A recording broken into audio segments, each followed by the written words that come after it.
ప్రస్తుత యుగంలో కనీసం ముక్తిని పొందగోరే నిజమైన అన్వేషకులు కూడా కొద్దిమంది మాత్రమే ఉన్నారు. ఎందుకంటే భౌతిక భోగ భాగ్యాల యొక్క రమ్యమైన ఆకర్షణలతో పోలిస్తే ఈ లక్ష్యం ప్రయోజనకరం కాదని సాధారణంగా ప్రజలు భావిస్తారు. వీధులలో తిరిగే సాధువులు సన్యాసులు చూపే తప్పుడు ఆకర్షణలు మన గ్రహణ శక్తిని అత్యంత స్థూలమైనట్టి భౌతిక రూప సంబంధమైన అసత్య భావాలతో కప్పివేసి ప్రజలను స్థూలమైన రూపాలకు పద్ధతులకు దిగజార్చాయి. ప్రజలు వాటిలోనే చిక్కుకుపోతూ ఉంటారు. తమను తీర్చిదిద్దుకోవటం వారి శక్తికి మించిన పని. ఈ విషయంలో వారు ఏమీ చేయకుండా ఉంటేనే ఎంతో బావుండేది. ఎందుకంటే అవకాశం వచ్చినప్పుడు వారు నిజమైన గురువుకు తమను తాము అర్పించుకోగలిగి ఉండేవారు.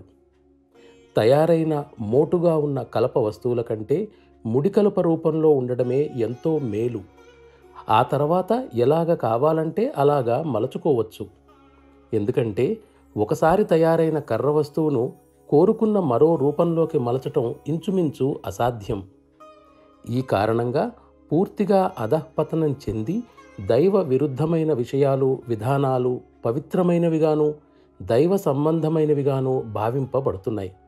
అందువల్లనే ప్రకృతి సంపూర్ణ శక్తితో ఇప్పుడు తన తీక్షణ దృష్టిని దీనివైపు సారించింది.